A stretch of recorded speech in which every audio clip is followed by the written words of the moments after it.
It's Stacy, and I'm here with a poignant message to all the women who are way too obsessed with being feminine and presenting as feminine no matter what, no matter who they're dealing with. You have to stop applying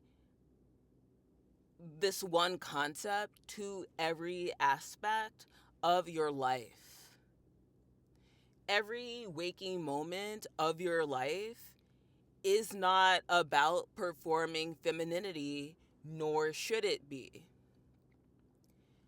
If you're online and you're querying the situations women often find themselves in, a lot of the times it has to do with a failure to advocate for herself. She can't open her mouth when it comes to her friendships. She can't open her mouth when it comes to her man. She can't open her mouth at work. She can't defend herself no matter what because she's just so helpless and feminine. Femininity doesn't mean weak and helpless. It only means that if the woman in question is that. If you're not a weak woman, then you're not a weak woman. That's it.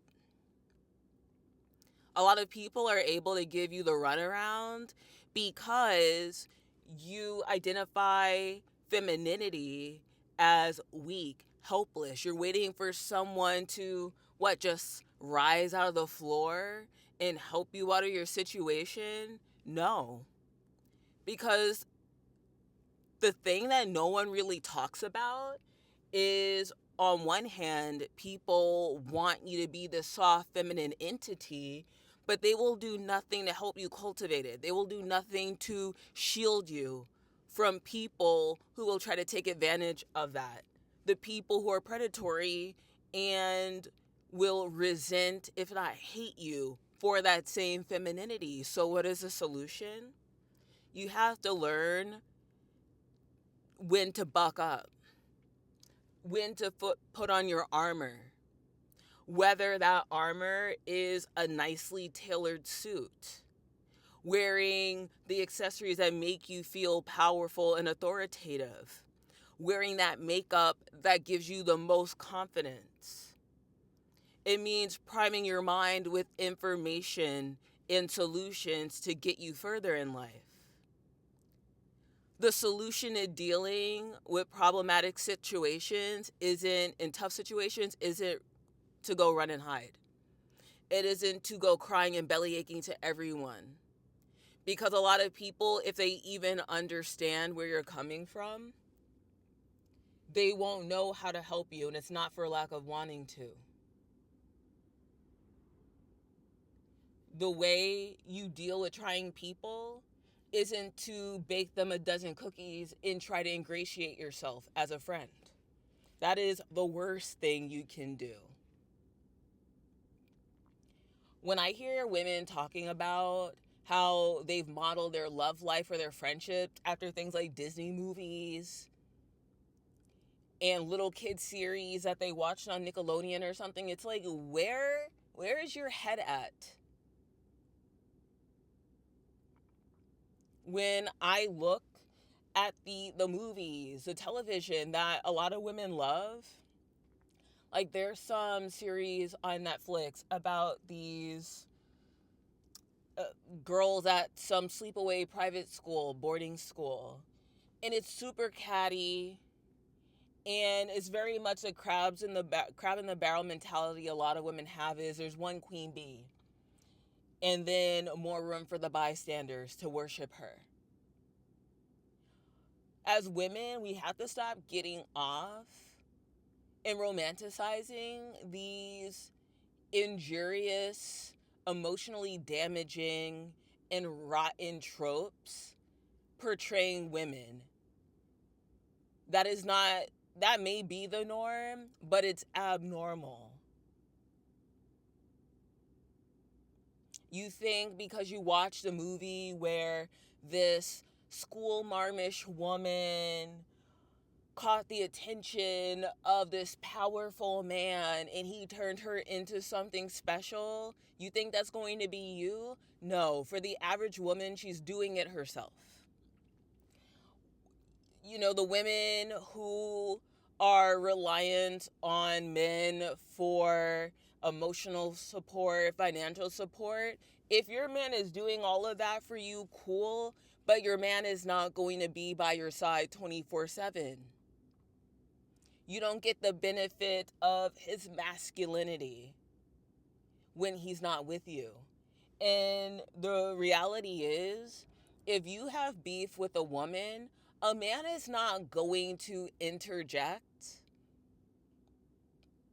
Men mind their business. They think of women's issues as being insignificant and funny because they don't see women as a threat. Men won't take your issues with other women seriously because they don't see either of you as a threat. So they don't see how either of you could be a threat to each other. That's part of the reason men will minimize your feelings time after time. Look at all the women talking about how their husband won't stand up for them against their mother. In their eyes, their mother is just another bored, worn out, mean girl type who is only capable of talking some crap. So why can't you just deal with it? Because men talk crap to each other all the time in ways most women could not withstand.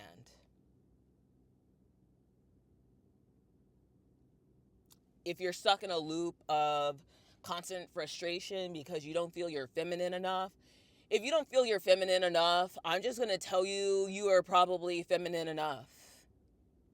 And it's really not something the majority of women out here need to be worried about. Because in a world where some man can get up on YouTube and lecture to a woman what femininity is, what it looks like, and how she can cultivate it, you've already gone wrong. You've already betrayed yourself as a woman because no man can tell a woman how to be a woman.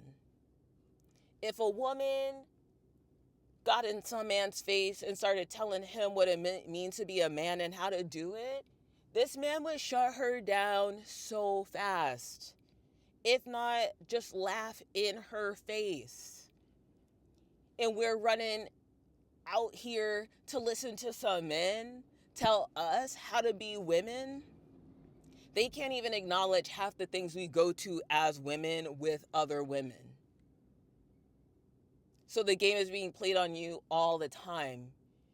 You ladies out here are walking around with egg on your face in perpetuity because you think the secret to life is just wearing skirts and some lipstick. Womanhood is about cultivating a well-rounded self. It's just called being a human being.